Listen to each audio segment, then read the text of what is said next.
Welcome to Buddy Up Gaming. We're kicking off the new year with 3 tips to help your family get even more out of your gaming time. Video games are a wonderful way to bring everyone into the same space. If you've ever felt like the end of the day sends each person off to unwind on their own device, the right games can help you relax together instead.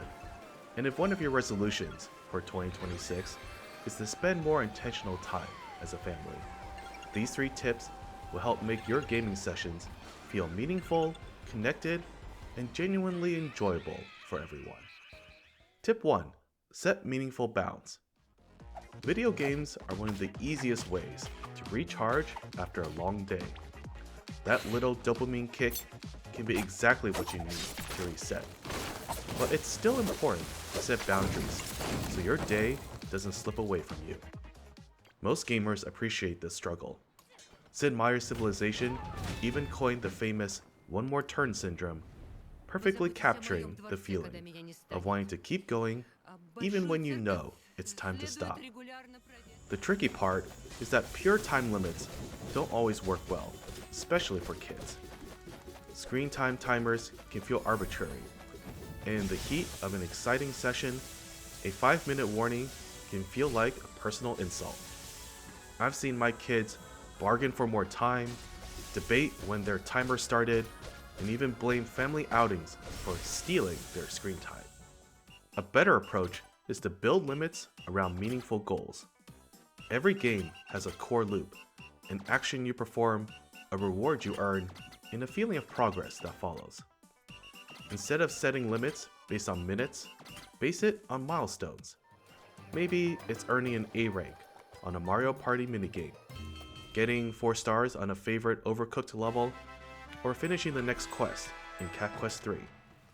These goals feel natural, satisfying, and easier for kids to accept. And not every goal has to be completed in one sitting. Making progress toward a longer-term achievement still delivers that positive boost. The best part is that this approach teaches kids how to set their own boundaries. It gives them autonomy, helps them understand what healthy limits look like, and equips them with real skills to manage themselves, not just in games, but in life. Tip 2. Incorporate time to warm up. While we're talking about structure, there's another habit that can dramatically improve a gaming session: remembering to warm up. The best gaming moments happen when you're in a flow state. When everything clicks, your focus sharpens, and time melts away. But reaching that state takes time, so it helps to plan for it. Some games include warm-ups naturally. In Griftlands, easier encounters that occur at the start of a new run ease you back into the character's playstyle before the difficulty ramps up. But for most games, adding your own warm-up helps set the tone. Maybe that means a few quick Super Mario Party minigames before diving into a longer partner party run. Maybe it's a no power-ups free-for-all in Boomerang Food against easy bots before turning up the difficulty.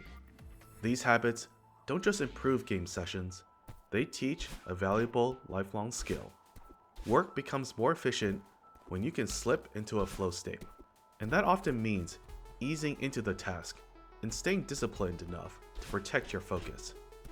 Pushing through the anxiety of starting something new, avoiding distractions, and building momentum are all lessons that start with play and stay with your kids long after they put the controller down. Tip 3. Celebrate failure. My last tip might sound strange at first, but it's one of the most important: celebrate failure.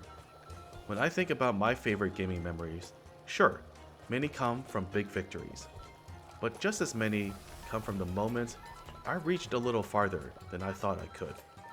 Those times I missed the mark but grew from the attempt. Celebrating failure isn't about endorsing sloppy play.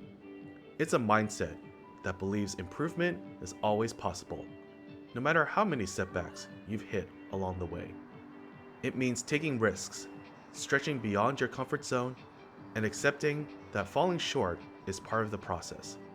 And yes, Missing the goal can feel disappointing, but learning to recognize those emotions, manage them, and move forward is incredibly powerful. Video games give us a safe place to practice that resilience. The stakes are low, the lessons are real, and the growth is meaningful. And when kids learn to see failure as information, not judgment, it becomes a skill that carries into school, friendships, work, and every challenge life puts in front of them. Family gaming isn't just about the games you play, it's about how you play them. Setting meaningful bounds keeps sessions positive and sustainable. Warming up helps everyone find their rhythm, and celebrating failure turns every setback into a chance to grow. With a little structure and the right mindset, gaming can become one of the most rewarding parts of your family's routine. If you're just starting your journey or looking for fresh ideas, make sure to check out our video on the top 5 games to play as a family, or browse our full playlist of guides to family-friendly games. Here's to a new year filled with shared victories, thoughtful conversations, and a whole lot of fun. Take care out there.